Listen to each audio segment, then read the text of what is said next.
Learning objectives.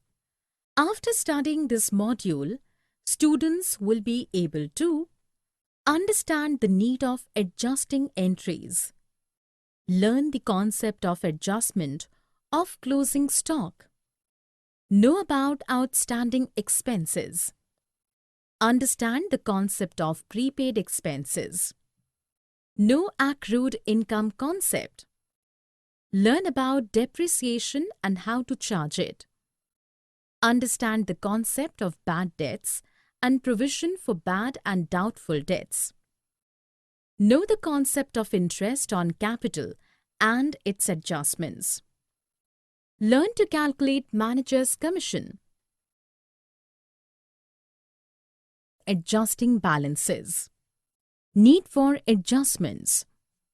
We need to adjust all the items in the accounts of the company so that the actual and true financial status of the company can be given to the stakeholders. The accrual concept of accounting says that the expenses and income should be recorded in the period they occur. It does not matter whether they are made in cash or not. There may be some incomes or expenses that are adjusted in the current year but may relate to previous year. So, we need to adjust all these entries to have a clear view of the financial statements of a company. For example, we get a salary of the month of March 2018 in April 2018. So, the salary account of March 2018 does not include salary of March and will be forwarded to next month as outstanding salaries and will be debited from the profit and loss account. Let us discuss the items that need adjustments. Closing stock. Outstanding expenses. These expenses are those expenses that are done and due in the current accounting year but are not paid. For example, outstanding wages, outstanding salary, outstanding rent, etc. It is very common in the business to have some expenses that are unpaid in the current accounting year. These expenses are shown in the liability side of the balance sheet. The amount that is outstanding should be added to the total expenses of the year for the trading and profit and loss account. Suppose in Rahul's trial balance salary are shown as 25,000 and he owes rupees 5,000 salary to one of his employees for the previous year. So the salary that is to be shown should be 30,000 in trial balance and 5,000 as current liability. It will be termed as salary outstanding and will be adjusted to salary account by making the following entry. Salary account debited 5,000 to salary outstanding account 5,000. Prepaid expenses. These expenses are also known as future expenses as these expenses are paid in advance. These are the advance payments made but some portion of the benefit of that would be received in the next accounting year. The amount of such expenses would be carried forward in the next accounting year. Suppose Rahul has paid rupees 10,000 as salary to one of his employees in advance. So, it will be considered as prepaid expenses and entry would be done as prepaid salary account debited 10,000 to salary account 10,000. Accrued income. Accrued income is the income that is earned by the company or business. Suppose a company sells a product or service to the customer, but its money is yet to be received by the company. Like, we invest in the mutual funds and its payout is to be received to the customers only after the locking period of 3 years. It happens many times in the business that income is earned during the current year and have not received completely by the end of the same accounting year. It is also known as income earned but not received or outstanding income. Accrued income is added in the related income in the profit and loss account while we make accounting entries, and also it will be shown under the header assets in the balance sheet. Suppose Rahul received a commission of rupees 10,000 from some party for rendering his services to them. We assume that he has to still receive 2,000 commission from that party. So, the total commission earned would be 12,000. So, the adjustment for the accrued commission would be accrued commission account debit 2,000 to commission account 2,000. So, important points regarding accrued income are: this income has been earned during the accounting year. The company has the right to receive that amount. It has not yet been recorded in the ledger account. Income received in advance. The accrual concept of accounting says that the income that is received in advance by the company is treated as a liability if they will be earned within 1 year. As that income is received by the company, but the company has not earned it. The company to supply the goods and services to the customer in future for that income received. All time the income is received in the current accounting year, but some portion of it is being earned in the next accounting year. This is also called as unearned income. The 3 types of income that is received but not earned are: payments received for social security work, compensation received for being unemployed, payments received for welfare work. Suppose in March 2017, Rohit received an advance rent for 3 months from his friend at the rate of 1,200 rupees per month. So that advance rent will be recorded like this in the journal books of accounts. Rent received account debited 3,600 to rent received in advance account 3,600, and it will be shown as liability in the balance sheet. Depreciation. Depreciation means reduction in the value of an asset over the years due to wear and tear and usage. In accounting terms, depreciation is defined as the reduction in the cost which is recorded in the books of accounts of the fixed assets in a systematic manner until the value of the asset becomes zero or negligible.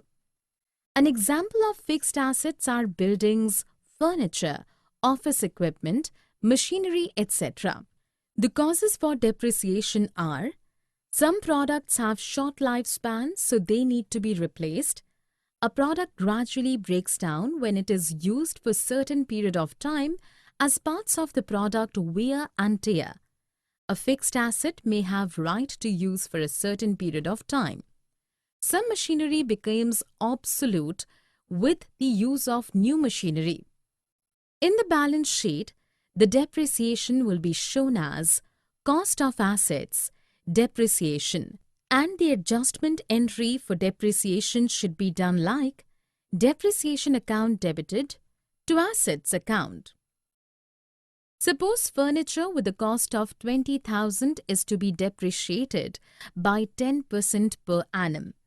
Then the entry should be depreciation account debited 2,000 to furniture account 2,000. Bad debts. What is debt? Debt is called as the money that is owed by the borrower to the lender. Bad debts. These expenses are referred to as the expenses those are owed by the customers but they don't pay. It is a loss that a company experiences when they sold goods and services to the customers but the customer did not pay the money immediately. It is basically a monetary amount that a customer is required to pay but do not pay due to the following reasons. Not having the money to pay. Suppose a company is going in insolvency. The bad debts expenses are also classified as selling or administrative expenses. The entry for bad debts accounts is done as bad debts account debited to debtors account. You will notice in earlier trial balance of Rahul, a bad debt of 4,500 rupees is recorded in the books of accounts and a debtor of 5,000 rupees are mentioned in balance sheet. Now we assume that one of the debtors of Rahul who was supposed to pay him the amount of 300 rupees became insolvent. So the adjustment entry for the same will be done as follows. Bad debt account debited 300 to debtors account 300. This entry will reduce the debtors in balance sheet by rupees 300 and increase the bad debts to 4,800 rupees. Provision for bad and doubtful debts. We have seen in the previous storyboard that the Rahul's balance sheet shows debtors of rupees 5,000. There is a possibility that the whole amount of rupees 5,000 may not be recovered in future. So it is not possible for an organization to accurately know the amount of such bad debts. So, the company make an arrangement to bear this loss of bad debts. The organization estimates the amount of such loss and makes a provision of that loss. Such provision is called as provision for bad and doubtful debts. This amount of loss is debited to profit and loss account. Profit and loss account debited to provision for doubtful debts account. The amount that a company keeps for these doubtful debts is also deducted from the debtors in the assets side of the balance sheet. The provision for doubtful debts is also carried forward to next year and will be used for the same purpose of loss due to doubtful debts. That carried forward balance is known as opening provision or old provision. If the company has already created provision for doubtful debts, then the loss of bad debts in that current year will be first adjusted from the previous balance, and if the provision for doubtful debts is created in current year, then that is known as new provision. Let us take an example where sundry debtors are 22,000, bad debts 2,000 and provision for bad debts is 3,500. Write off further bad debts of 1,500 and create a provision for doubtful debts at 5%. Provision for discount on debtors. Discount to debtors means when a business gives discount to debtors so they make payments on time. The amount of discount that an organization wants to give to debtors can be estimated well in advance so that necessary provision to give that discount can be created in the accounting year. Discount is allowed when the debtors of any business settle their accounts instantly. If the debtors of the current period settle their accounts instantly, in the succeeding period, discount will have to be given by provision for the discount on debtors is created on the good debtors. Those good debtors can be calculated by deducting further bad debts and provision for bad debts. The entry for provision for discount on debtors would be profit and loss account debited to provision for discount on debtors account. As we have mentioned earlier, that the discount on debtors can be calculated only on good debtors.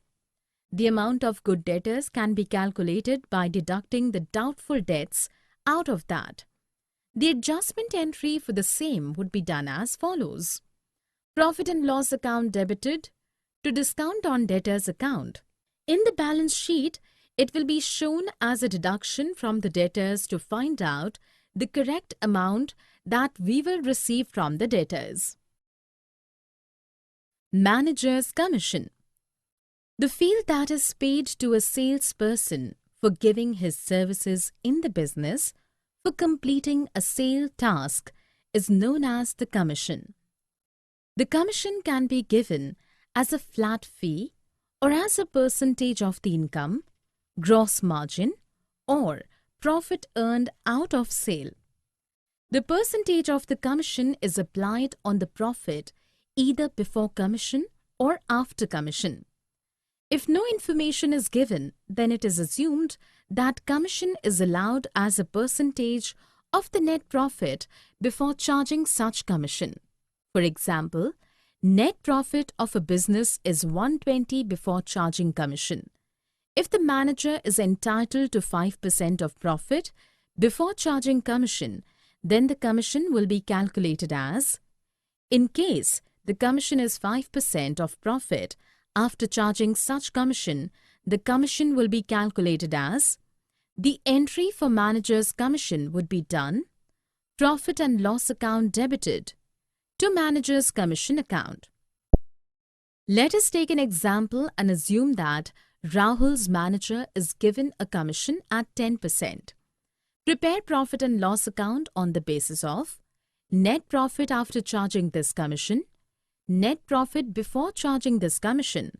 Manager's commission is calculated in two ways. 1. On profits before charging such commission, manager's commission is equal to net profits into percentage of commission divided by 100. Second, on profit after charging such commission, manager's commission is equal to net profits into percentage of commission divided by 1 plus percent of commission. Interest on capital. What is capital? The funds that were raised to support a business or for a project are called as capital. It is the wealth of a business gathered over a period of time. It is calculated by capital is equal to assets minus liabilities. Capital can also mean ownership in a firm. Interest on capital. Interest on capital is the amount payable on the additional capital to the partner. It happens in the business at times a businessman wants to know the profit of the business after giving the interest on capital. The interest is calculated at a given rate of interest of capital in the beginning of the accounting year. If suppose additional amount of capital is added in the business during the accounting year, then the interest on capital will be calculated on that amount from the date when it was added to business. Interest on capital is treated as expense of the business and the entry would be done as given. In the final accounts, it is shown as expense in the debit side of the profit and loss account and added to capital in the balance sheet. For example, we assume that Rahul decides to give 5% interest on capital. The amount of interest on capital in that case would be 5% of 12,000, that amounts to be 600 rupees. The interest on capital would be, in the balance sheet, it should be added into the capital. The adjustment would be done as done in referred image. Entries at a glance. Adjustment. Closing stock. Adjustment entry. Closing stock account debited to trading account. In trading and profit and loss account shown on credit side of trading and profit and loss account, balance sheet shown on the asset side. Adjustment. Outstanding expenses. Adjustment entry. Expense account debited to outstanding expenses account. In trading and profit and loss account, added to the expense on the debit side of the profit and loss account. Balance sheet shown on the liability sides of the balance sheet. Adjustments prepaid expenses. Adjustment entry, prepaid expense account debited to expense account. In trading and profit and loss account, deducted from the respective expense on the debit side. Balance sheet shown on the asset sides of the balance sheet. Adjustment, income earned but not received. Adjustment entry, accrued income account debited to income account. In trading and profit and loss account, added to the respective income header on the credit side. Balance sheet shown on the asset side of the balance sheet. Adjustment, income received in advance. Adjustment entry, income account debited to income received in advance account. In trading and profit and loss account, deducted from the respective income on the credit side. Balance sheet shown on the liabilities side of the balance sheet. Adjustment, depreciation. Adjustment entry, depreciation account debited to assets account. In trading and profit and loss account shown on debit side. Balance sheet deducted from the value of the asset. Entries at a glance continued. Adjustment, provision for bad and doubtful debts. Adjustment entry, profit and loss account debited to provision for doubtful debts. In trading and profit and loss account shown on debit side. Balance sheet deducted from the debtors. Adjustment, provision for discount on debtors. Adjustment entry, profit and loss account debited to provision for discount on debtors. In trading and profit and loss account shown on debit side. Balance sheet deducted from the debtors. Adjustment, manager's commission. Adjustment entry, manager's commission account debited to outstanding commission account. In trading and profit and loss account shown on debit side. Balance sheet shown on the liability side. Adjustment, interest on capital. Adjustment entry, interest on capital account debited to capital account. In trading and profit and loss account shown on debit side. Balance sheet shown as addition to the capital. Adjustment, further bad debts. Adjustment entry, bad debts account debited to sundry debtors account. In trading and profit and loss account shown on debit side. Balance sheet deducted from the debtors. Summary. Let us summarize what we have learnt in this module. The cost of unsold goods lying in the stores at the end of the accounting period is closing stock. The expenses of an accounting period remain unpaid at the end of an accounting period. They are termed as outstanding expenses. Income earned during the accounting period but not actually received is called as accrued income. The portion of the income which belongs to the next accounting period is termed as income received in advance or an unearned income. Depreciation is the decline in the value of assets on account of wear and tear and passage of time.